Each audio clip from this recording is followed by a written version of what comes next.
جی واقعہ یہ ہے کہ ایک دفعہ کچھ لوگ نا مسلمان ہونے کے لیے مدینہ منورہ تشریف لائے نبی کریم صلی اللہ علیہ وسلم کے پاس.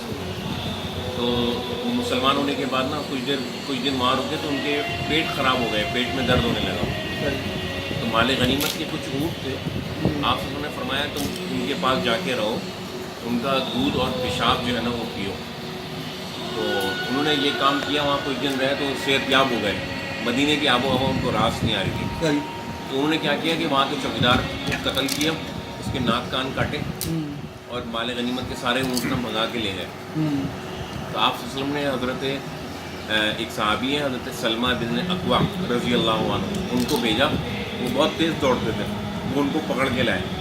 پھر آپ نے فرمایا کہ ان کے بھی ناک کان اور آنکھیں نکالو, جیسے انہوں نے کٹاکٹ بنایا, ان کا مسئلہ کیا ہے, ویسے ان کا بھی کرو. اور پھر ان کو دھوپ میں ڈال دیا یہاں تک کہ مر گئے. تو یہاں سے بعض لوگوں کا یہ خیال ہے کہ یہ پیشاب جو ہے وہ بیماریوں کا علاج ہے ان کے پیشاب میں. تو بعض لوگ کہتے ہیں کہ علاج کے لیے آپ ظاہر بات ہے کوئی ناپاک چیز ہے یا حرام چیز ہے اس سے بھی آپ علاج کر سکتے ہیں. اگر کوئی شخص بیمار ہو گیا تو کیا کریں. اور بعض لوگوں کا خیال یہ ہے کہ یہ بات جو ہے نا وہ صحیح نہیں ہے, کیونکہ اسلام میں جتنی پاکیزگی کا مذہب ہے, پیشاب کی چیٹوں سے بھی بچنے کا حکم دیا گیا.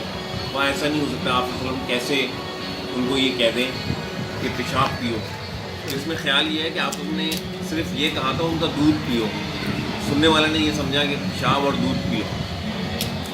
بہرحال یہ ایک واقعہ ہے. تو مسلمانوں میں کانسیپٹ ہے کہ اونٹ کا پیشاب پینا بطور بیماری کے لیے, بیماری کا نام بھی ہے, وہ بیماری کا نام بھی ہے سقہ بیماری وہ ہوتی ہے جس سے پیاس لگتی رہتی ہے انسان کو, پیاس بجھتی نہیں ہے, وہ مٹکے کے مٹکے پی لے, کولر کے کولر پی لے, اس کو تھوڑا سا اونٹ کا پیشاب پلاؤ تو اس کو سکون مل جاتا ہے.